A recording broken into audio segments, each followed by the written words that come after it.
साईं हाणे ॻाल्हाईंदा नसीर मेमन साहब जन अरिड़हीं तरमीम जी अहमियत NFC अवार्ड ऐं सिंध बजट ते। वॾी महिरबानी गुल ऐं सभिनी दोस्तनि जी महिरबानी। इंडस कल्चरल सोशल फोरम सॼी संगत जा तमामु घणा थोरा इलाही सारा तमामु सुठा ॼाणू दोस्त हिन सेशन में मौजूदु आहिनि। मूं लाइ वॾी ऑनर आहे। काफ़ी दोस्त यकीनन जेके मूंखां वधीक पंहिंजे पंहिंजे शोबनि में हिननि मसइलनि ते ॼाण रखनि था, त मां त शायदि उनखे एतिरो न सेखारे सघां, पर मुंहिंजो ख़्यालु आहे त जॾहिं सुवाल जवाब ऐं ॻाल्हि ॿोल थींदी त मूंखे ख़ुदि हिकिड़ो सुठो सिखण जो मौक़ो मिलंदो। सभई दोस्त गॾिजी जॾहिं वेहूं था त ॾाढी सुठी लर्निंग थिए थी। हीअ बि मौज़ू अॼुकल्ह बहस हेठि आहिनि। अरिड़हीं तरमीम ते तव्हां रिसेंटली ॾिठो हूंदो त काफ़ी ॻाल्हि ॿोल थी, वफ़ाक़ी हुकूमत जे वज़ीरनि जा बयान आया, वज़ीर आज़म पाण उन ते काफ़ी सख़्त लफ़्ज़ इस्तेमालु कया अरिड़हीं तरमीम ते, ऐं उन जे बारे में ज़ाहिर आहे हिकिड़ो पॉलिटिकल इशू आहे। ओपिनियंस मुख़्तलिफ़ आहिनि ऐं थियण बि घुरिजनि। हिकिड़ा ज़िंदा समाज आहिनि, उते माण्हुनि जा पंहिंजा ख़्याल ऐं सोचूं हूंदा। सो जेको मां तजुर्बो पेश करे रहियो हूंदुसि उहे मुंहिंजा ख़्याल हूंदा, ऐं ज़रूरी न आहे त तव्हां सभिनी दोस्तनि खे सभु ख़्याल ठीकु लॻनि। उन जे बारे में बिल्कुलु पाण ओपनली डिस्कस बि कंदासीं। मां हमेशह दोस्तनि खे चवंदो आहियां त बहस खटण लाइ न सिखण लाइ कबो आहे। सो मां हमेशह इन ॻाल्हि खे इंजॉय कंदो आहियां त जॾहिं ॻाल्हि ॿोल थिए त वधि खां वधि सिखजे, मुख़्तलिफ़ ख़्याल ऐं पर्सपेक्टिव्स अचनि। सो हीअ हिकिड़ी राय हूंदी, हिकिड़ी सोच हूंदी, ऐं मां कोशिशि कंदुसि त हिनखे जेतिरो जल्दी सहेड़ियां, आम ॻाल्हियूं थी वञनि त पोइ जीअं ॻाल्हि ॿोल थिए त मां सिखण जो हिकिड़ो मौक़ो मिले, ॿिए खां सिखूं। ही जेके टे शयूं ॿुधायूं आहियूं, इहे टई हिक ॿिए सां इंटरलिंक्ड बि आहिनि। अरिड़हीं तरमीम ऐं NFC अवार्ड ऐं पोइ ज़ाहिर बजट, इन टिनी जो हिकिड़ो पंहिंजो ॻंढापो बि आहे। मां थोरो मुख़्तसरनि टिनी जो हिकिड़ो जाइज़ो पेश करे वञा त पोइ हुन ते वधीक ॻाल्हि ॿोल अॻिते हलायूं। पाकिस्तान जी आईनी हिस्ट्रीअ खे रिपीट नथा कयूं। तव्हां सभु पढ़ियल लिखियल दोस्त वेठा आहिनि, तव्हांखे सभिनी खे ख़बर आहे त पाकिस्तान जी कॉन्स्टिट्यूशन हिस्ट्री वॾनि टर्माइल्स मां गुज़री आहे। ॾहाकनि जा ॾहाका बिना आइन जे मुल्क हलियो आहे, ऐं हुन खां पोइ जॾहिं आइन जे नाले ते वरी जेके हुकूमतूं इलेक्टेड आहिनि त उन्हनि सां बि जेका वेदन थींदी आहे, ऐं उहे ख़ुदि वरी जेका वेदन कंदियूं आहिनि उहे सभु असां वाक़िफ़ आहियूं। 1973 जे आइन खां पोइ लगातार उन में तरमीमूं थींदियूं रहियूं। भुटे साहब जे पंहिंजे टेन्योर में तरमीमूं थियूं। ज़ाहिर आइन त हिकिड़ो पार्लियामेंटेरियन ठहियल दस्तावेज़ आहे, ऐं हुन में तब्दीलियूं नेचुरल शइ आहिनि, हिकु गैर मामूली ॻाल्हि कान्हे। पर अरिड़हीं आईनी तरमीम मुंहिंजो पंहिंजो ओपिनियन आहे त पाकिस्तान जी कॉन्स्टिट्यूशनल हिस्ट्री में हिकिड़ो वॾो रेवल्यूशन रहियो आहे। नंढियूं नंढियूं तरमीमूं सुठियूं ऐं चङियूं ऐं ख़राब सभु थींदियूं आहिनि, पर जेको हिकिड़ो वॾो ड्रास्टिक शिफ्ट अरिड़हीं तरमीम आंदो उहो पाकिस्तान जे जेका कॉन्स्टिट्यूशनल फ्रेमवर्क आहे उन में जेको पुराणो हिकिड़ो मुतालबो हो त सूबनि जा राइट्स वधनि, सूबनि जी रिप्रेज़ेंटेशन वधे। पूरी हिस्ट्रीअ में जेको वॾा टकराव थिया, ख़ासि तौर ते बांग्लादेश वारो, उन जे पुठियां बि फंडामेंटली फ्रांस जी ऑटोनॉमी ऐं उहे कॉन्स्टिट्यूशनल राइट्स ऐं इकोनॉमिक राइट्स जी ॻाल्हि हुई। 73 जे आइन ज़ाहिर को आइडियल आइन को बि आइडियल कोन थींदो। मां नथो सम्झां दुनिया में को आइन आहे जॾहिं का न थी सघे परफेक्ट। सो को बि आइन परफेक्ट कोन्हे, ही कोन्हे को। पर अरिड़हीं तरमीम में उन आइन खे जेके फेडरलिज्म जो स्पिरिट हुयो, मां गुज़ारिश कयां त फेडरलिज्म ऐं मर्कज़ियत ऐं सेंट्रलिज्म में बसि बुनियादी फ़र्क़ु ई थोरो आहे। तव्हां सभु समझदार दोस्त आहियो। मर्कज़ियत आहे जंहिंमें हिकिड़ो ई हंधि ताक़त सॼी सेंटर्ड आहे ऐं सभु फ़ैसिला उतां था। फेडरलिज्म रिवर्स आहे, भई ही सूबा ही जेके एंटिटीज़ आहिनि जिन मुल्क ठाहियो या हाणे मुल्क जा कॉन्स्टिट्यूइंग यूनिट्स आहिनि, इहे गॾिजी डिसीशन कनि, इहे एम्पावर्ड हुजनि। छो त वफ़ाक़ पंहिंजे तौर ते हिकिड़ी एब्स्ट्रैक्ट एंटिटी आहे। सूबा कंहिं न कंहिं जोग्राफी शिकिल में, कंहिं न कंहिं हिस्टोरिकल शिकिल में पंहिंजी एग्ज़िस्टेंस रखंदा आया आहिनि। पर हीउ जेको अॼोको वफ़ाक़ आहे हिन जी उमिरि त 1947 खां शुरू थी, ऐं उहो पंहिंजी शिकिल में हिकिड़ी एब्स्ट्रैक्ट एंटिटी आहे। हीअ सभु सूबा ऐं सूबनि जा माण्हू ऐं अवाम इहे मिलनि था त हिकिड़ो वफ़ाक़ ठहे। तो वफ़ाक़ त आइडियल आहे अहिड़े क़िस्म जे मुल्कनि जे लाइ जेके जिते डाइवर्स ग्रुप्स रहनि था, डाइवर्स नेशन्स एक्चुअली रहनि थियूं, पंहिंजी पंहिंजी हिस्ट्री सां, पंहिंजे पंहिंजे इकोनॉमिक हिस्ट्री सां, इकोनॉमिक इंट्रेस्ट सां, कल्चरल डाइवर्सिटी सां। तो उते आइडियली हूंदो या त कन्फेडरेशन वारो सिस्टम आहे या फेडरलिज्म हूंदो आहे, जंहिंमें गॾु खणी हलाइनि सभिनि खे, ऐं जेके कॉन्स्टिट्यूइंग यूनिट्स आहिनि उहे एम्पावर्ड हुजनि। बेसिक फिलॉसफी आहे। त 18th अमेंडमेंट जेके कॉन्स्टिट्यूशन जे अंदर उहे गैप्स आहे उन्हनि खे ठीकु करण जी हिकिड़ी कोशिश हुई ऐं उहा बि आइडियल कान्हे उनमें बि अञा कई शयूं असां आइडियल त हर कंहिंजो पंहिंजी थिंकिंग आहे न कई शइ मूंखे सुठी थी लॻे कई शइ तव्हांखे सुठी न लॻंदी आहे हर माण्हू जो पंहिंजो पर्सपेक्टिव आहे कॉन्स्टिट्यूशन ऐं हुननि अरेंजमेंट्स जे बारे में पर बाय एंड लार्ज जेको प्रोविंशियल अटोनॉमी प्रोविंशियल राइट्स वारो क्वेश्चन हो उनखे वॾी हद ताईं हिन अमेंडमेंट एड्रेस करण जी वॾी कोशिश अरड़ी तरमीम को हिकिड़ो क्लास कोन्हे का हिकिड़ो आर्टिकल कोन्हे तव्हां अक्सर ॿुधो हूंदो वज़ीर आज़म कावड़ चवंदो अरड़ी तरमीम ख़राबु आहे ॿिया केरु उथंदा चवंदासीं अरड़ी तरमीम ख़राबु आहे हिनखे ख़तमु कयो तो माण्हू सम्झंदा शायदि को अरड़ी तरमीम हिकिड़ी लीक हिकिड़ी को ॿ टे सेंटेंस आहिनि हिकिड़ो को पैराग्राफ आहे जंहिंमें सभु कुझु लिखियो पियो आहे या कई माण्हू इहो बज़्यूम कंदा आहिनि त सभु कुझु जेके सूबनि जा जेके पावर्स या अख़्तियार आहिनि उहे सभु के अरड़ी तरमीम खां पोइ आहिनि कई भेरा माण्हू मूं ॿुधो आहे अहिड़ी ॻाल्हि कंदा आहिनि दोस्त चवंदा आहिनि अरड़ी तरमीम खां पोइ सूबनि वटि सूबो छा थो करे बेसिकली कई शयूं त अरड़ी तरमीम खां अॻु बि सूबनि वटि हुयूं पर ज़ाहिर आहे उहे लिमिटेड हुयूं छा हुयो अरड़ी तरमीम जो मां कोशिशि कंदुसि त हाणे हुन जा आसार तमामु घणा आहिनि पर जेके इंपॉर्टेंट आर्टिकल्स जिन जे करे अमेंडमेंट थी ऐं हुन मां पाण थोरो सम्झंदासीं कोशिशि कंदासीं ॻाल्हाईंदासीं त हुन ते ही मुखालफ़त छो आहे हुनजे बारे में अहिड़ियूं कहिड़ियूं ॻाल्हियूं आहिनि जेके माण्हू खे अरड़ी तरमीम ख़राबु थी लॻे मां गुज़ारिश कयां त अरड़ी तरमीम 2010 में पाकिस्तान जे आइन जो हिसो थी ऐं उहा हिकिड़े ड्रिगे प्रोसेस मां गुज़री ऐं हिकिड़े ड्रिगे अरसे खां पोइ अहिड़ो प्रोसेस हलियो जंहिंमें पार्लियामेंट जूं अहम जेके सियासी जमायतूं हुयूं तक़रीबन जेका पार्लियामेंट जे अंदरि जमायतूं हुयूं उहे सभई उन में रिप्रेज़ेंटेड हुयूं उन प्रोसेस में 26 मेंबर्स जी कमेटी हुई जंहिंखे पीपल्स पार्टी जे सेनेट जे चेयरमैन रज़ा रबानी चेयर पे कयो उन कमेटीअ 77 मीटिंग्स कयूं ईअं न आहे हिकु मीटिंग थी फोन ते ॻाल्हि थी अलाई अमेंडमेंट आहे ऐं पोइ थी वई 77 मीटिंग्स थियूं उन्हनि मीटिंग्स जो कुल जेका ड्यूरेशन आहे 385 कलाक रिकॉर्डेड आहे त एतिरी देरि ताईं उहे मीटिंग्स हलियूं माना थॉरली शयूं डिबेट थियूं आहिनि तव्हां हुनजो फाइनल रिपोर्ट जो डॉक्यूमेंट ॾिसंदो ॾाढो सुठो डॉक्यूमेंट आहे मुंहिंजो ख़्याल आहे जेके पॉलिटिकल हिस्ट्री पढ़नि था पढ़ाइनि था ऐं इंट्रस्ट रखनि था उन्हनि जे लाइ हिकिड़ो ज़बरदस्त इहो रेफरेंस डॉक्यूमेंट आहे पार्लियामेंटी प्रोसेस जे अंदरि डिसीजन मेकिंग केॾी कॉम्प्लेक्स आहे जंहिंमें 26 डाइवर्स जमायतूं वेठियूं आहिनि हुनमें क़ौम परस्तूं बि हुयूं हुनमें वफ़ाक़ परस्त हुया ऐं हुनमें मज़हबी धुरियूं बि हुयूं consensus building is not a joke एॾे डाइवर्स ग्रुप में इहो असां सभु सम्झूं था त कंसेंसस ॾाढो ॾुखियो आहे त कंसेंसस करण लाइ कई शयूं ते कंप्रोमाइज़ बि थिया हूंदा पर हुन रिपोर्ट जे अंदरि एनेक्जियर्स आहिनि त कहिड़ियुनि शयुनि ते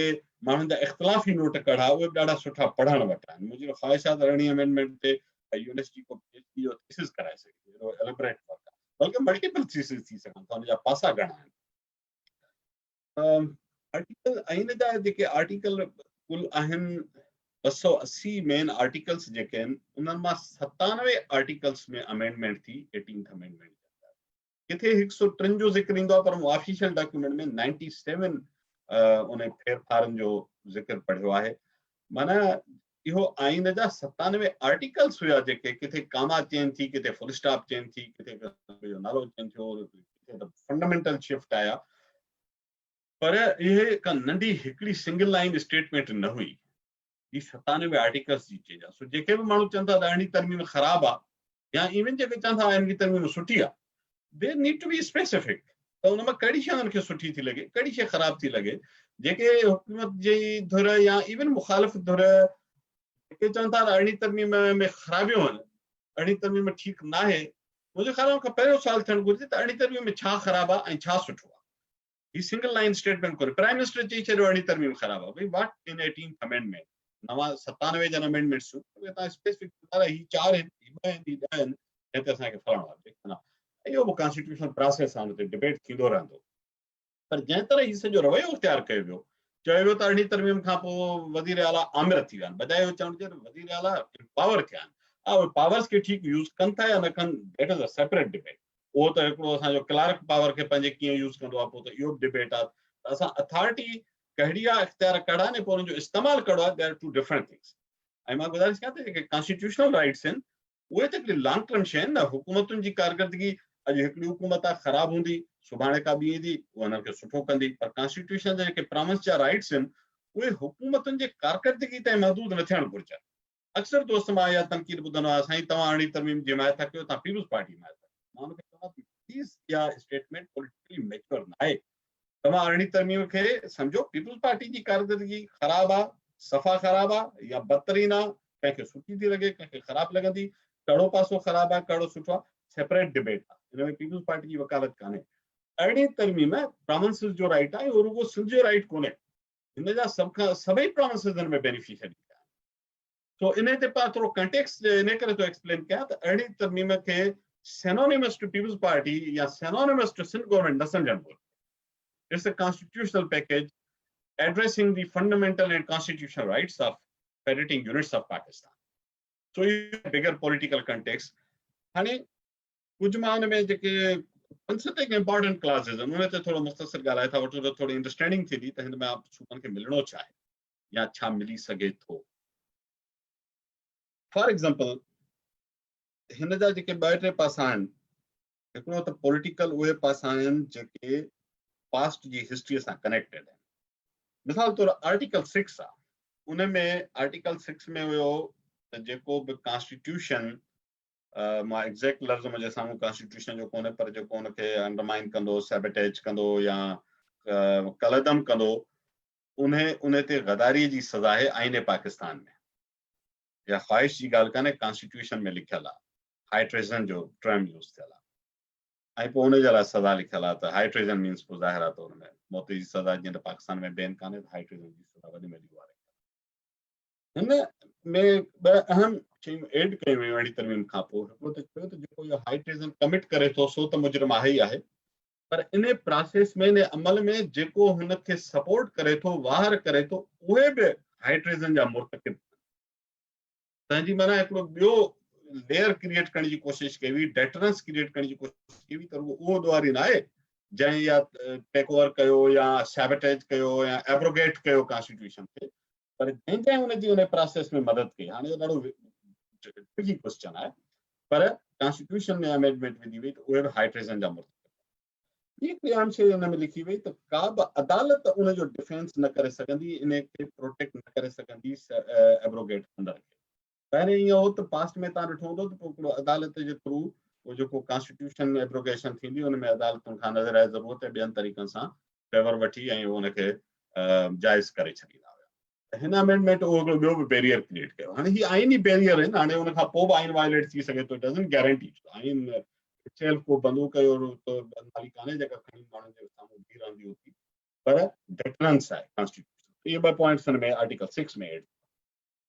आर्टिकल 38 सूबनि जे राइट्स ते था अचूं, ॿियूं हिन में इलाही शयूं, मां रैंडम थो हलां, तरतीब में नथो हलां। आर्टिकल 38 में हिकिड़ी शइ चई वई त जेको सूबनि जो कोटा मूजिबि शेयर आहे वफ़ाक़ी हुकूमत में जॉब्स में, उन में काफ़ी तव्हां ॾिठो हूंदो त हमेशह सिंध खे, उन मां सिंध रूरल खे तव्हां डेटा खणी ॾिसंदा, सिंध रूरल अंडर रिप्रेज़ेंटेड आहे, जेको हुनजो शेयर हो कोटा सिस्टम में। तव्हां केतिरियूं सीटूं उहो तव्हां जेका एनुअल डॉक्यूमेंट ईंदो आहे गवर्नमेंट ऑफ सिंध जो, जंहिंमें पूरी जॉब्स कॉर्पोरेट्स जेको स्टेट ओन्ड कॉर्पोरेशन्स आहिनि गवर्नमेंट जो ऐं वफ़ाक़ी हुकूमत जा खाता, उन सभिनी जी डेटा ईंदी आहे त हिन में केतिरा कहिड़े सूबे जी डोमिसाइल जा आहिनि।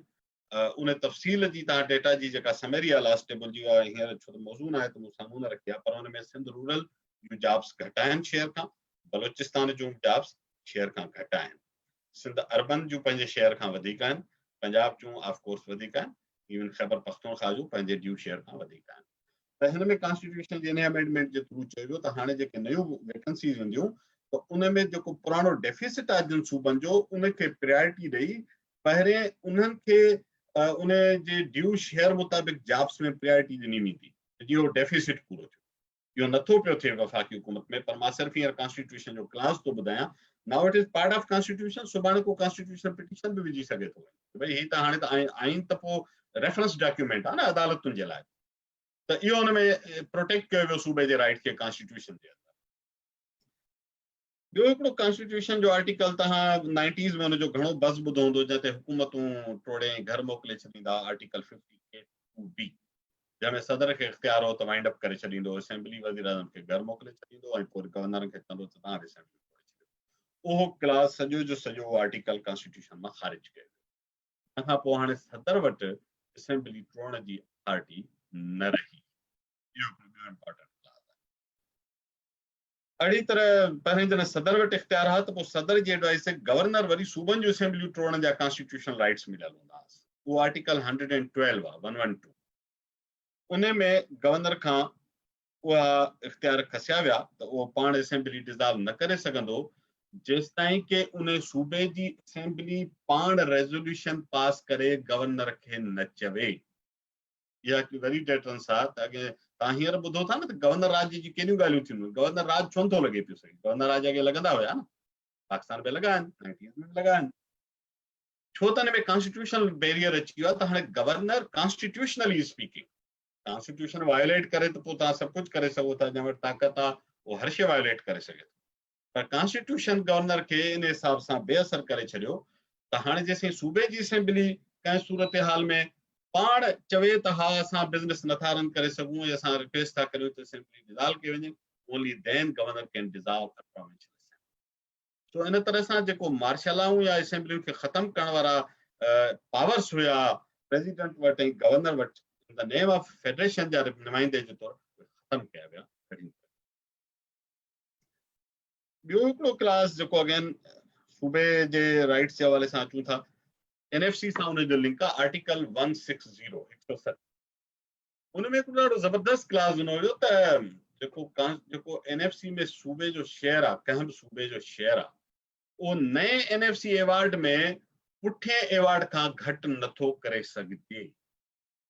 इन शइ ॾाढो परेशान कयो आहे इमरान ख़ान साहब ऐं हुनजी पार्टीअ खे त माना हाणे सूबनि खे जेको कोशिशि कनि था त कट लॻायूं एनएफसी में, उन में कॉन्स्टिट्यूशन रुकावट विझी थी रहे। ॾाढो ज़बरदस्त क्लास आहे। तव्हांखे मां जीअं तव्हां एनएफसी जी हिस्ट्री पढ़ंदा त 91 जे जेको एनएफसी हुयो तेसि ताईं जेके एनएफसी थिया आहिनि तिन में सूबे जो शेयर 80% हूंदो हो ऐं वफ़ाक़ी हुकूमत जो शेयर वर्टिकल डिस्ट्रीब्यूशन में 20% हूंदो।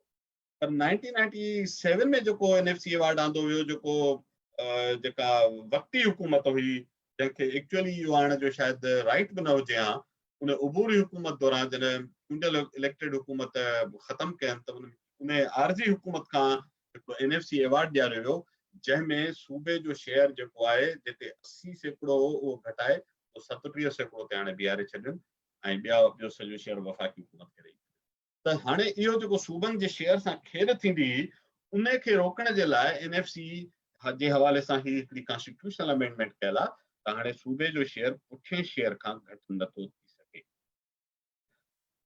आर्टिकल 161 161 उन में जेको federal excise duty on oil आहे, फेडरल एक्साइज ड्यूटी गैस ते बि थींदी आहे, उहा अॻे सूबनि खे मिलियल हुई, पर federal excise duty on oil वो वफाकी हुकूमत रखंदी। पर ही आर्टिकल 161 में उहा अमेंडमेंट करे ऐं federal excise duty on oil जेको आहे उहा सूबे जे हवाले करे, सूबनि जे हवाले करे, जेको सूबो ऑयल प्रोड्यूस कंदो फेडरल एक्साइज ड्यूटी ऑयल जी उन खे। ॿियो आर्टिकल 172 आहे, उहो बि ऑयल एंड गैस सां रिलेटेड आहे। इहो तमामु अहम जेको आर्टिकल जो इहा अमेंडमेंट आहे। उनमें तव्हांखे ख़बर आहे त हिस्टोरिकली पाकिस्तान में ऑयल एंड गैस जेके आहिनि फेडरल गवर्नमेंट जा रिसोर्सिस रहिया आहिनि कॉन्स्टिट्यूशन, जेको जितां प्रोड्यूस थिए पर उहो सूबे जो उनखे राइट न हूंदो आहे। वफ़ाक़ी हुकूमत उन जा लाइसेंस ॾींदी आहे, वफ़ाक़ी हुकूमत उन जो सॼो प्रोसेस हलाईंदी आहे ऐं उहा मिल्कियत वफ़ाक़ी हुकूमत जी काउंट थींदी आहे ऐं उन मां सूबे खे रुगो 12.5% रॉयल्टी मिलंदी आहे, हेॾी एक्साइज ड्यूटी मिलंदी आहे। इन ते सूबनि जी वॾी रिज़ेंटमेंट हुई, ख़ासि तौर ते सिंध ऐं बलोचिस्तान जी। सिंध हाणे त गैस में बि नंबर 1 प्रोड्यूसर आहे, पर 90s खां अॻु में बलोचिस्तान नंबर 1 प्रोड्यूसर हो, हाणे बलोचिस्तान नंबर 2 प्रोड्यूसर आहे। पर हाणे केपी में बि ऑयल एंड गैस अची वियो आहे करक वारे इलाइक़े मां, न त फॉर अ लॉन्ग टाइम 2 ॾहाका खनि त अहिड़ा हुया, 2.5 ॾहाका जिनमें सिंध नंबर 1 रहियो आहे ऐं बलोचिस्तान नंबर 2 रहियो आहे गैस जी प्रोडक्शन में, ऑयल प्रोडक्शन में सिंध नंबर 1 रहियो आहे। त उन ते सूबे खे राइट ई कोन हो। अलबत्ता मां तव्हांखे ॿुधायां त समाओ उन दौर में जीअं त कोल डिस्कवर्ड न हो त कोयलो प्रोविंशियल सब्जेक्ट रहियो, कोयलो शुरू खां प्रोविंशियल सब्जेक्ट आहे, जंहिंजे करे थर कोल सिंध जी प्रॉपर्टी आहे। पर ऑयल एंड गैस जा जेके ज़ख़ीरा उहे सिंध जी प्रॉपर्टी आहे, कंहिं बि सूबे जी न रहिया आहिनि, वफ़ाक़ जी रहिया आहिनि। हिन में हिकिड़ी अमेंडमेंट थी वई त नाउ ऑनवर्ड्स माना पुराणियूं कमिटमेंट्स छॾे करे इन कॉन्स्टिट्यूशन अमेंडमेंट खां पोइ चयो वियो त जेके ऑयल एंड गैस जा नवां डिस्कवरीज़ थींदियूं या फील्ड्स थींदियूं उन में सूबा ऐं वफ़ाक़ी हुकूमतूं equally shareholder हूंदियूं, equal right हूंदो हुनजो. So it was a major shift constitutionally speaking, major shift आहे. त जेको 70 सालनि ताईं ऑयल एंड गैस के सूबे ते को बि राइट कोन हो सिवाय रॉयल्टी जे, उन में हाणे 50% राइट सूबे जो मञियो वियो. ऐं मां तव्हांखे गुज़ारिश कयां त मूं ॿियनि मुल्कनि जा बि ऑयल एंड गैस जा ॾिठा आहिनि. साउथ एशिया में ॿिया बि को अहिड़ो मॉडल कोन्हे जंहिंमें सूबे खे अधु शेयर हुजे, इवन इंडिया में कोन्हे. त इन लिहाज़ खां हिकिड़ो तमामु सिग्निफिकेंट अमेंडमेंट. आर्टिकल 167 में मूं थोरो गुज़ारिश कई त मां रैंडम पियो हलियां त उनजी तरतीब उहा कान्हे. 167 में आर्टिकल में अमेंडमेंट कई वई त सूबनि खे राइट ॾिनो वियो त उहे लोकल या इंटरनेशनल कर्ज़ बि वठी सघनि था, प्रोवाइडेड ॿ शर्त लॻाया विया त उनजी जेका लिमिट आहे या उनजे अगेंस्ट जेका गारंटी आहे उहो provincial constitutional provincial consolidated fund जेको सूबे जी पंहिंजी रक़म आहे उन जे गारंटी तौरु या उन जे लिमिट जे अंदरि रही ऐं नेशनल इकोनॉमिक काउंसिल जे अप्रूवल सां. फेडरल गवर्नमेंट पंहिंजो रोल रखियो छो त बहरहाल स्टेट गारंटीअर हूंदी आहे फॉरेन लोन्स में. त जेकॾहिं नेशनल इकोनॉमिक काउंसिल अप्रूवल जे त सूबा पंहिंजे कंसोलिडेटेड फंड जे अगेंस्ट लोकल और इंटरनेशनल बारोइंग बि करे सघनि. मुंहिंजो ख्याल आहे तमामु हिकिड़ो वॾो स्टेप आहे towards provincial autonomy. There is always a question त नेशनल इकोनॉमिक काउंसिल खां उहो तव्हां केस कीअं था अप्रूव करायो. पाकिस्तान में एतिरो आसान कोन्हे, उनजे मथां ब्यूरोक्रेसी वेठी आहे, फेडरल गवर्नमेंट जी ब्यूरोक्रेसी वेठी आहे, पर एटलीस्ट कॉन्स्टिट्यूशन जे अंदरि हिकिड़ी विंडो क्रिएट कई वई आहे. देन ॿियो हिकिड़ो आर्टिकल ॿुधायां, आर्टिकल 232. इन जे अंदरि गवर्नर खे जेका एमरजेंसी लगाइण जो इख्तियार हो. पहिरें त मूं ॿुधायो त असेंबली टोड़ण जो इख्तियार सूबे जे इजाज़त सां मशरूत कयो वियो त सूबो पाण जॾहिं असेंबलीअ मां रिज़ोल्यूशन पास कराईंदो त पोइ तव्हां असेंबली टोड़े सघंदो. पर इवन एमरजेंसी लागू करण वारो इख्तियार ते बि साॻियो शर्त लॻाए वियो त गवर्नर डायरेक्ट कंहिं सूबे में हाणे एमरजेंसी बि नथा लॻाए सघनि जेसि ताईं सूबे जी असेंबली पाण गवर्नर खे न लिखे देयर आर सर्कमस्टेंसेस जंहिंजे करे असां खां बिज़नेस नथो ऑपरेट थिए ऐं we recommend to impose the emergency. So इहे बैरियर्स आहिनि जंहिंजे करे अॼु ताईं शदीद माना ख्वाहिश जे बावजूदि वफ़ाक़ी हुकूमत सूबे जी हुकूमतुनि में या ख़ासि तौर सिंध में जेको आहे सूबो आहे जेको अपोज़िशन जो उते गवर्नर आज कई भेरा ॻाल्हियूं थियूं पर लॻाए न सघिया आहिनि, असेंबलियूं टोड़े न सघिया आहिनि. 90s में इहो तमामु आसान हो, बिल्कुलु चपटी वॼाए करे छॾींदा, को मसइलो ई कोन. तव्हांखे जिन दोस्तनि 90s जी एक्टिव पॉलिटिक्स ॾिठी आहे दे नो त इहो सभु कमु कीअं. हाणे उहो कॉन्स्टिट्यूशनली नथो थिए. तव्हांखे मां एग्ज़ाम्पल ॾियां त जेका 2008 जी पीपल्स पार्टी जी गवर्नमेंट हुई उन में जॾहिं इवन यूसुफ रज़ा गिलानी खे हटायो वियो, उन खां एस्टेब्लिशमेंट जा मामला न पे हलिया, एस्टेब्लिशमेंट उन मां नाख़ुशि हुई, यू नो एवरीथिंग. त यूसुफ रज़ा गिलानी त हटायो वियो पर हुकूमत डिज़ाल्व कान थी हुई. उनजी जाइ ते वरी राजा परवेज़ अशरफ खे प्राइम मिनिस्टर कयो पीपल्स पार्टी. ऐं ईअं ई जॾहिं नवाज़ शरीफ़ जी हुकूमत जो दौर में नवाज़ शरीफ़ खे हटाए छॾियऊं त हुकूमत डिज़ाल्व कान थी हुई. पोइ हुनजी जाइ ते ही मरी वारो कहिड़ो आहे राजा जेको प्राइम मिनिस्टर थियो, शाहिद खाकान, बिल्कुलु जी, थैंक यू, उहो प्राइम मिनिस्टर थी वियो. त ईअं न थियो त हुकूमतूं डिज़ाल्व थी वञनि, ईअं न पियो थियो. इहो हिकिड़ो वॾो कॉन्स्टिट्यूशनल प्रोटेक्शन अची वई 18th अमेंडमेंट जो. ॿियो हिकिड़ी मां हाणे आर्टिकल्स घणा आहिनि खे ख़तमु था कयूं, सिर्फ़ु इहो ॿुधायां त तव्हांखे यकीनन सभिनी दोस्तनि खे ख़बर आहे त 1973 जे कॉन्स्टिट्यूशन में कंकरेंट लिस्ट हुई जिते सूबा ऐं वफ़ाक़ ॿई लेजिस्लेशन करण जो इख्तियार रखंदा हुया. ऐं शुरू में चयो वियो त 10 सालनि खां पोइ एबॉलिश थी वेंदी ऐं उहे कुझु सब्जेक्ट सूबनि ॾे वेंदा हलिया या वफ़ाक़ ॾे हलिया वेंदा. उहा यको हली पे ख़तमु न पई थी. उहा हिन 18 अमेंडमेंट जे थ्रू उहा एबॉलिश कई वई ऐं उन मां 17 आइटम सूबनि जे हवाले कया विया. काफ़ी आइटम से डायरेक्ट सूबनि वटि फुल इख्तियार अची वियो. तंहिंखां पोइ कुझु काउंसिल ऑफ कॉमन इंटरेस्ट जे हवाले काउंसिल ऑफ कॉमन इंटरेस्ट जे हवाले कया विया 17 शोबा. कुझु सूबनि खे ॾिना विया इसमें, कुझु वफ़ाक़ी हुकूमत ॾे विया, पर जिन ते अञा बि ज़रूरत हुई त सूबा ऐं ॿई उनजी कोऑर्डिनेशन जी ज़रूरत आहे. मिसाल तौरु ऑयल एंड गैस आहे, मिसाल तौरु पावर आहे. हाणे इन्हनि में प्रॉब्लम आहे त तव्हां टोटली प्रोविंस जे हवाले नथा पे करे सघिया. रेलवेज़ आहे उहा हिकिड़े सूबे में नथी हले, हर सूबो पंहिंजी अलॻि अञा ठाहे नथो सघे, एतिरी सिचुएशन फेवरेबल कान्हे.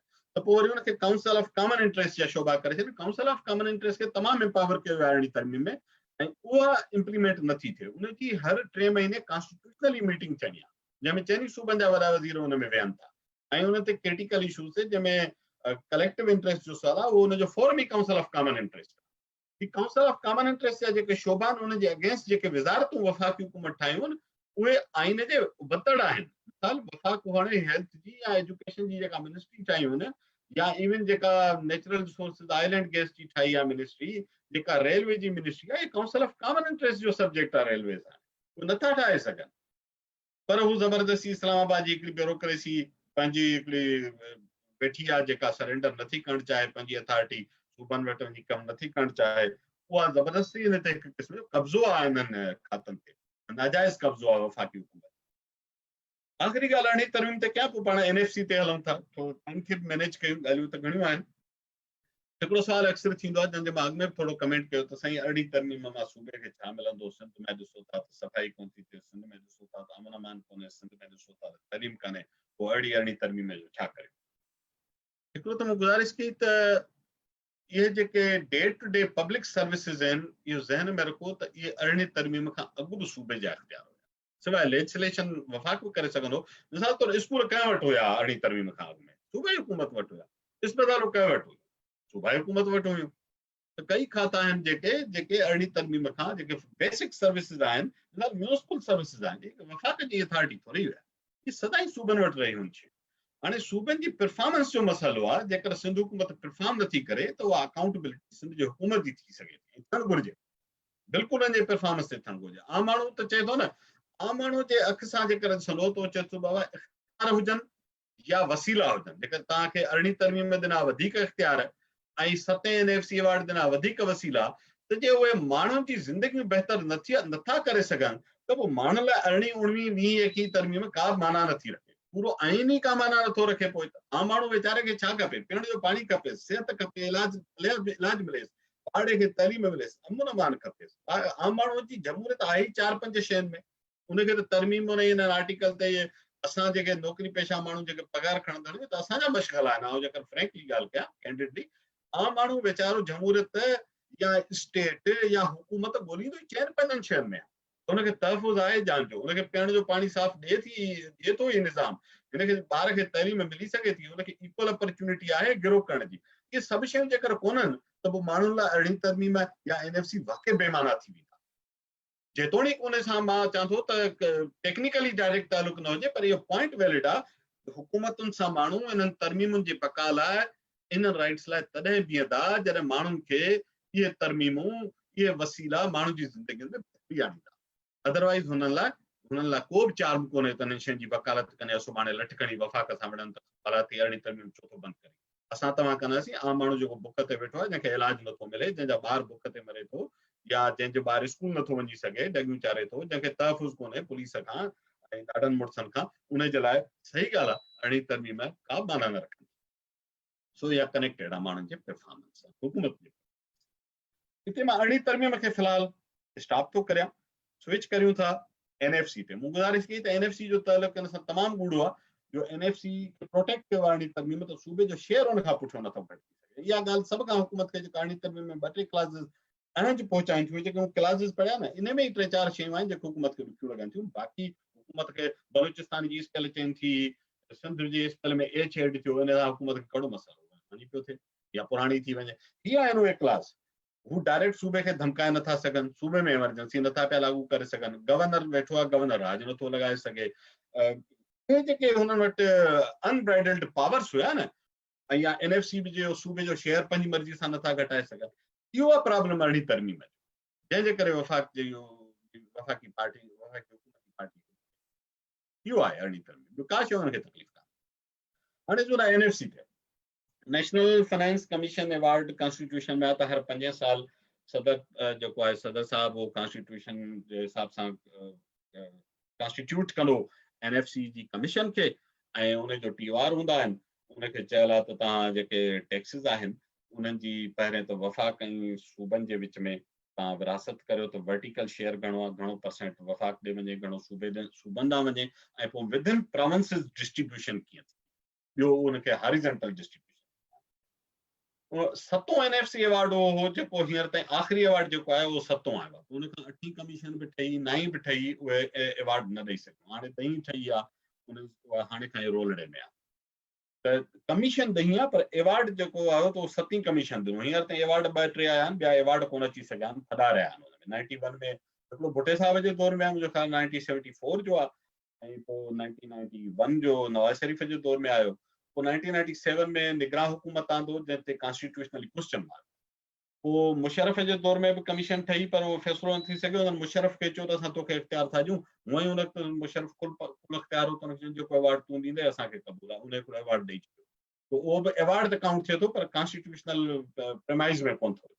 कॉन्स्टिट्यूशन अप्लाई कंदे त ही मुंहिंजो ख़्याल आहे त 3 अवार्ड मुंहिंजे नज़र में ठहनि था जेके आख़िरी जेको 7हों अवार्ड हो हींअर ताईं उहो सभिनी खां प्रोग्रेसिव अवार्ड हो। मां वरी बि चवां थो त को बि अवार्ड को बि दस्तावेज़ आइडियल न हूंदो आहे, पर ही प्रोग्रेसिव अवार्ड ॿियनि खां बहितर आहे।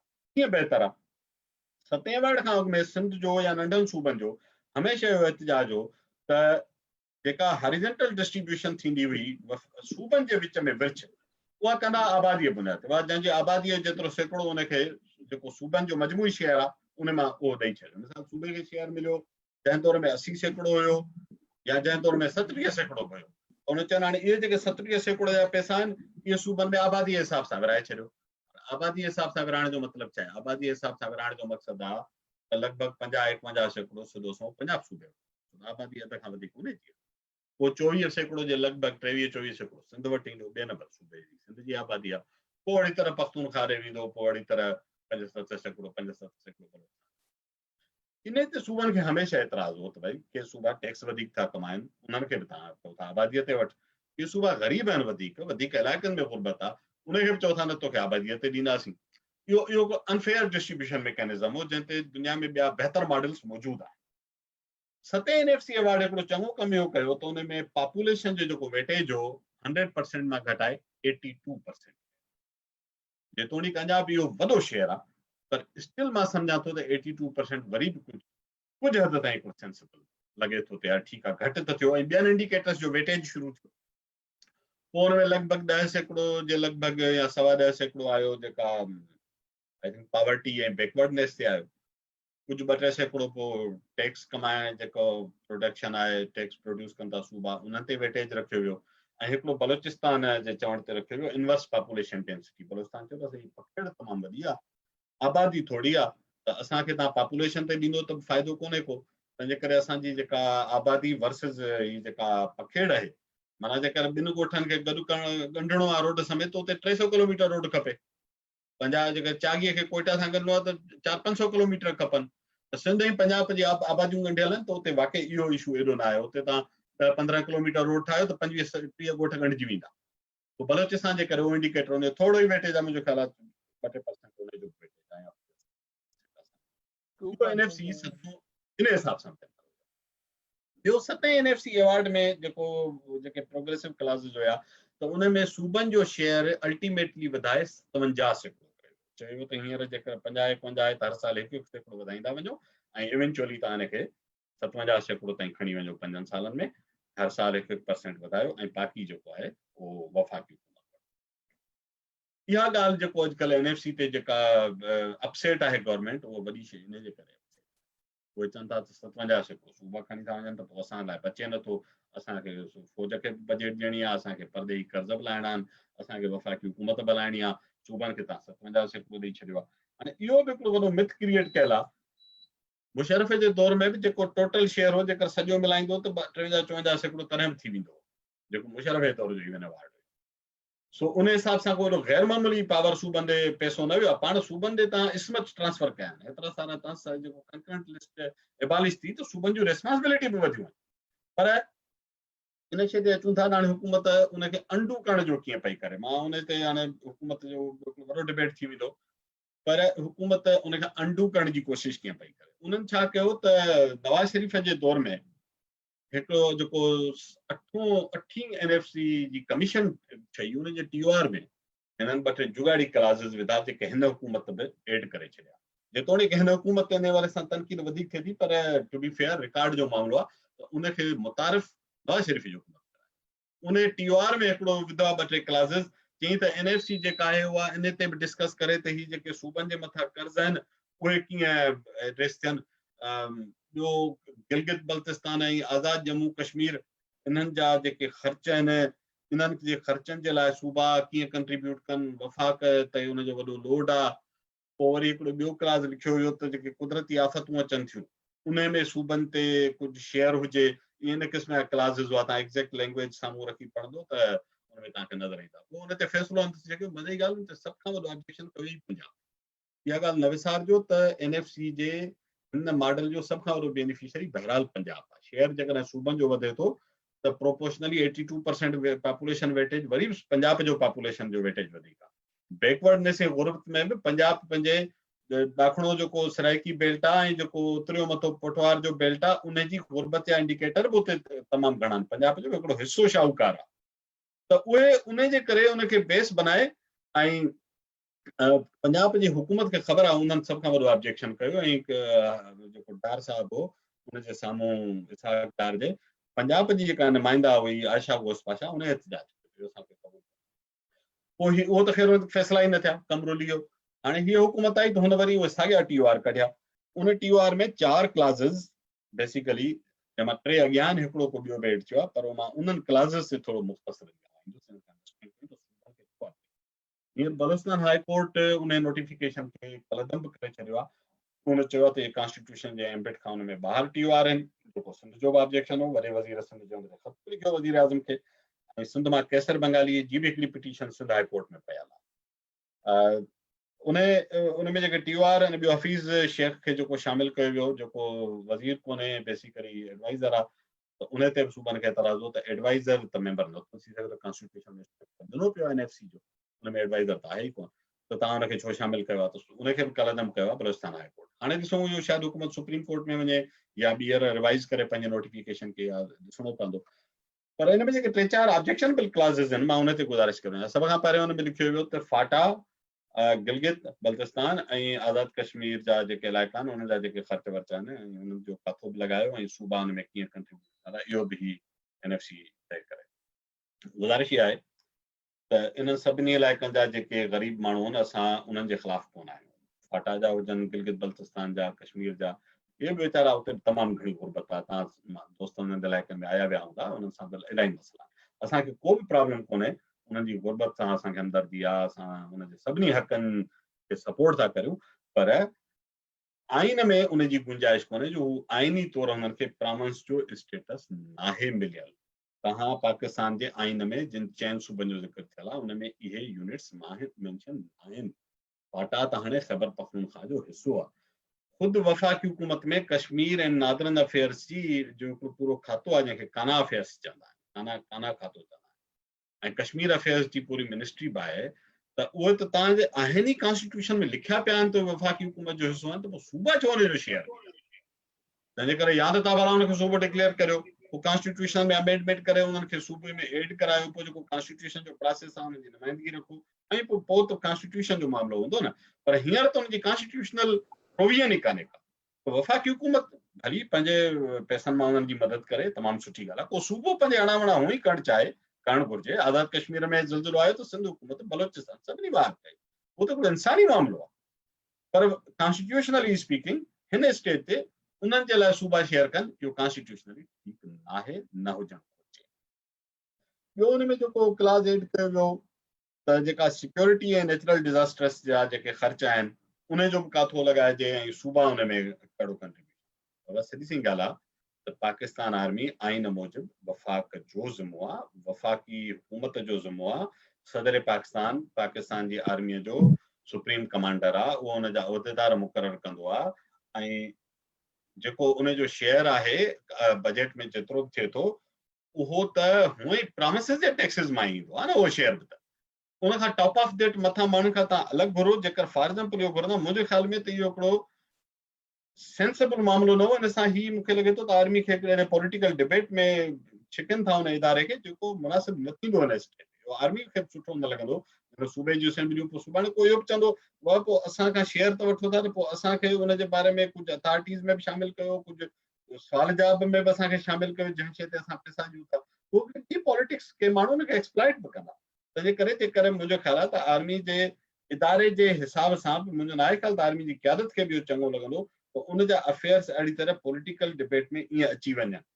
मां त चवंदुसि हूअं सभु शइ पाकिस्तान जे आइन मुताबिक़ कॉन्स्टिट्यूशन आहे, पॉलिटिकल इशू सभु डिबेट थियण घुरिजनि, पर मां चवां थो आर्मी ख़ुदि न चाहींदी त उनखे तव्हां जेकर अहिड़ी तरह आणींदो, वरी तव्हां सिक्योरिटी जा ख़र्च बि सूबनि ते रखंदो, सूबा पंहिंजे सिक्योरिटी जो ख़र्च त हूअं ई पुलिस जे सॼा खाते जा ख़र्च सूबा था खणनि। जेका एक्सटर्नल सिक्योरिटी आहे उहा त बॉर्डर आहे न, उहो त चइनी सूबनि जो आहे न, बॉर्डर त वफ़ाक़ी हुकूमत जो ज़िम्मो हूंदो आहे न सॼी दुनिया में। तो देयर इज़ नो लॉजिक त तव्हां हुनखे सूबे ॾांहुं ट्रांसफर कयो। अहिड़ी तरह कुदरती आफ़तूं अॼु ताईं जॾहिं बि आयूं त उनखे बुनियादी जेको वॾो रिहेबिलिटेशन ऐं रिकवरी जा ख़र्च आहिनि सूबा पाण कंदा रहिया आहिनि, इहो त रिकॉर्ड ते आहे। हाँ, वफ़ाक़ी हुकूमत उन में थोरी घणी मदद ज़रूर कंदी आहे, थोरी या घणी, पर जेतिरी बि कंदी आहे त उन मुल्क जा माण्हू आहिनि, वफ़ाक़ मुल्क जी नुमाइंदगी थो करे, त कुदरती आफ़त ईरान ऐं अफ़गानिस्तान में ईंदी आहे त बि हितां असां एड मोकिलींदो आहे पाकिस्तान, कंहिंखे एतिराज़ कोन हूंदो, छो त ह्यूमैनिटेरियन मामिलो आहे, इंसानी मामिलो आहे। त पोइ जेकर सूबे जे अंदरि का अचे थी आफ़त, उन में जेकर वफ़ाक़ी हुकूमत कंट्रीब्यूट थी करे त उनजो बि शेयर जेकर तव्हां वापसि सूबनि खां वठो आहे, अंडरस्टैंडिंग खां ॿाहिरि आहे, ह्यूमैनिटेरियन प्रिंसिपल्स जे ख़िलाफ़। टी जगह हुन में ॻाल्हि कई वई त ॿाहिरियां कर्ज़ जेके फॉरेन लोन्स आहिनि उन में सूबनि उनजो कथ कयो त उनजे रीपे करण में सूबा कंट्रीब्यूट कनि वफ़ाक़ सां। इहो तमामु हिकिड़ो सीरियस डिबेट आहे। हींअर पाकिस्तान ते 40,000 अरब रुपयनि जो कर्ज़ आहे, ॾेही ऐं परदेही ॿई, 40,000 अरब, ऐं उहो तमामु तेज़ रफ़्तारी सां वधे थो। पुठियनि 2 सालनि में त उन एक्सपोनेंशियली ग्रो कयो आहे। तव्हां डेटा कढंदो पब्लिक डेट जी, तव्हांखे हैरानी थिए। हाणे उहे 40,000 अरब, पहिरीं ॻाल्हि त पोइ तव्हां 70 सालनि जो हिसाब ॾियो त इहे कर्ज़ खयां कहिड़े मद में विया, ख़र्च किथे थिया, कहिड़े सूबे खां हुन मां छा मिलियो, उहा डेटा ई कोन्हे, कंहिं वटि बि कान्हे का। हिकिड़ो माना इंटरनेशनल लेवल ते त उन ते डिबेट हलियो आहे। शाहिद रहमान हिकिड़ो सहाफ़ी, हुन ॾाढो सुठो किताब लिखियो, हू ओन्स पाकिस्तान, तमामु सुठो किताब आहे जंहिंमें डेट जी हिस्ट्री बि आहे। पर सूबे जे हवाले सां का डिस्ट्रीब्यूशन असां हिते न ॾिठी आहे त बाबा ही IMF खां, ही वर्ल्ड बैंक खां, ही अमेरिका खां हेतिरा कर्ज़ खयां थी, उन मां 5 रुपया पंजाब खे ॾिनासीं, 70 रुपया सिंध खे ॾिनासीं, 4 रुपया बलोचिस्तान खे ॾिनासीं, किथे हिसाब आहे?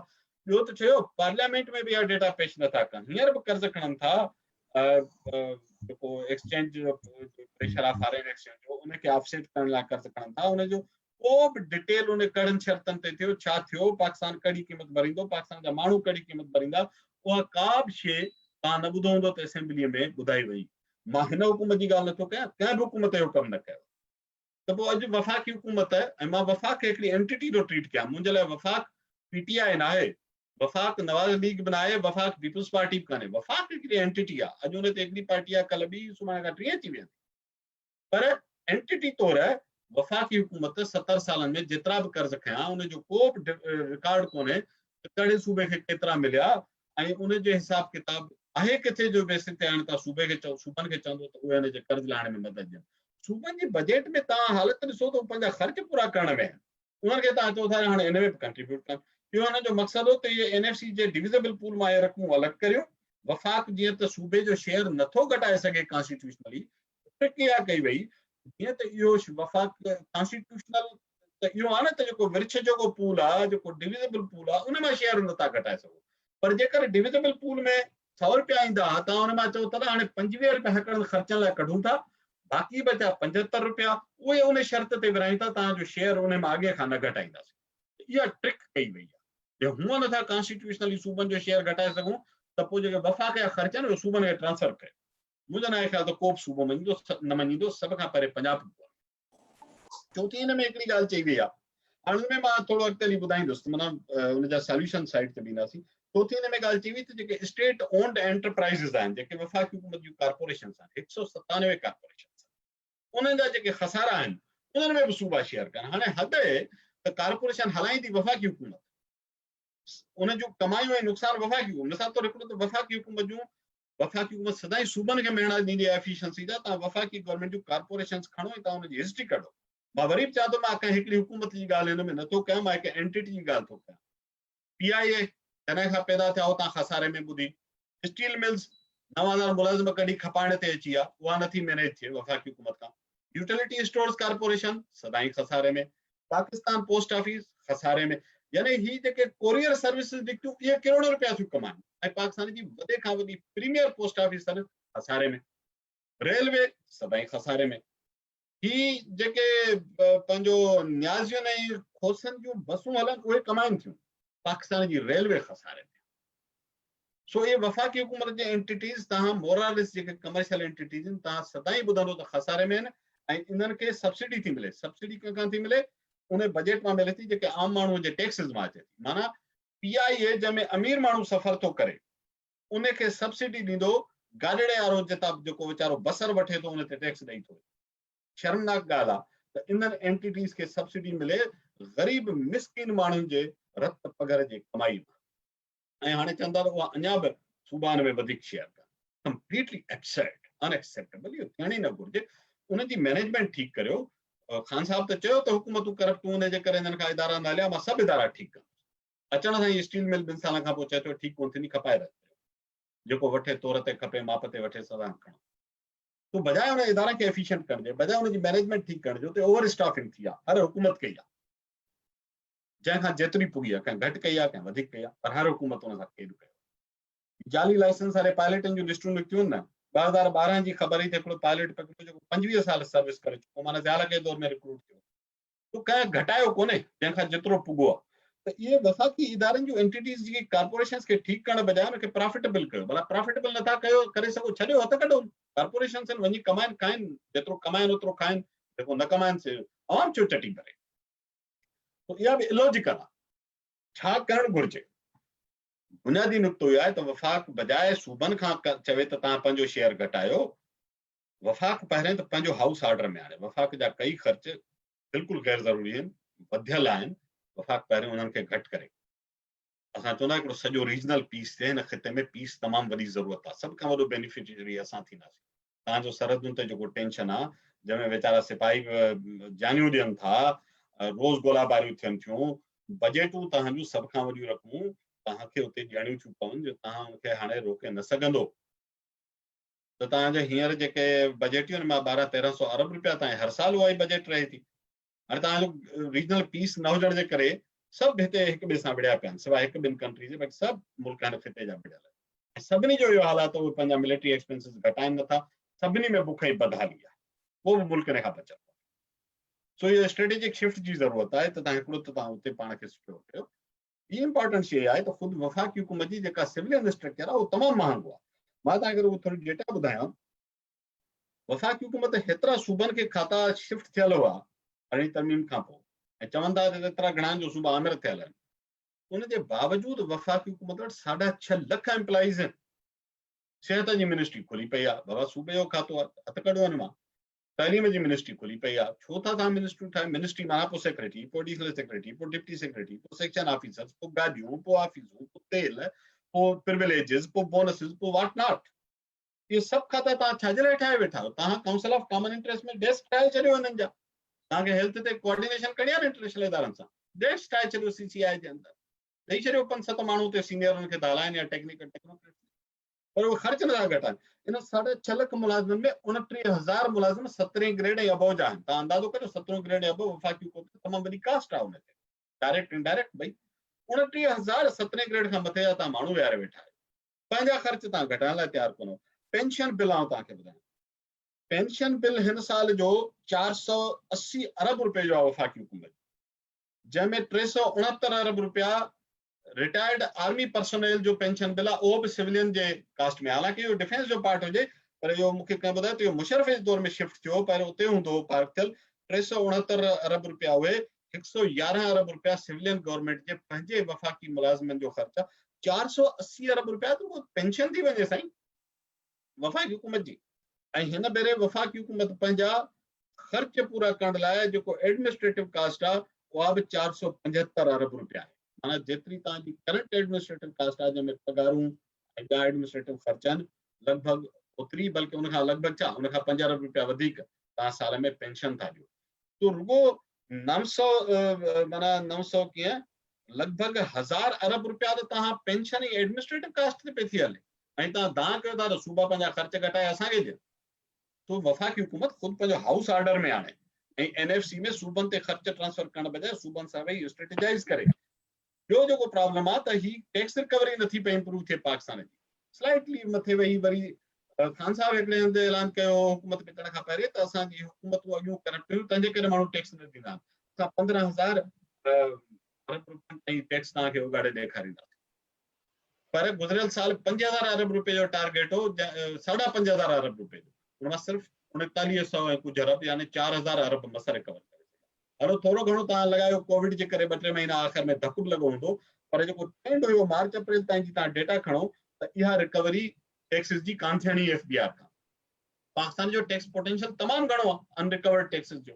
बजाए टैक्सिस जी रिकवरी इंप्रूव कनि ऐं बजाए पंहिंजा गैर तरक़ियाती ऐं अजाया ख़र्च घटाइनि, वफ़ाक़ी हुकूमत सूबनि ते लठ खणी बीठी आहे त तव्हां असांजे हिसे जा ख़र्च। इहो आहे एनएफसी जे ही जेको नओं कमीशन जेका ठही आहे उनजे टीओआर ते सूबनि जो ऑब्जेक्शन आहे। मां वाज़े कयां रुॻो सिंध जो ऑब्जेक्शन कोन्हे, सभिनी सूबनि जो ऑब्जेक्शन। हाणे इहो एनएफसी खे बि मां हिते रोकियां थो छो त टाइम जे इंट्रेस्ट में ॿ ॻाल्हियूं इहे थी वियूं। थोरो सिंध बजट ते ॻाल्हायूं ऐं पोइ पाण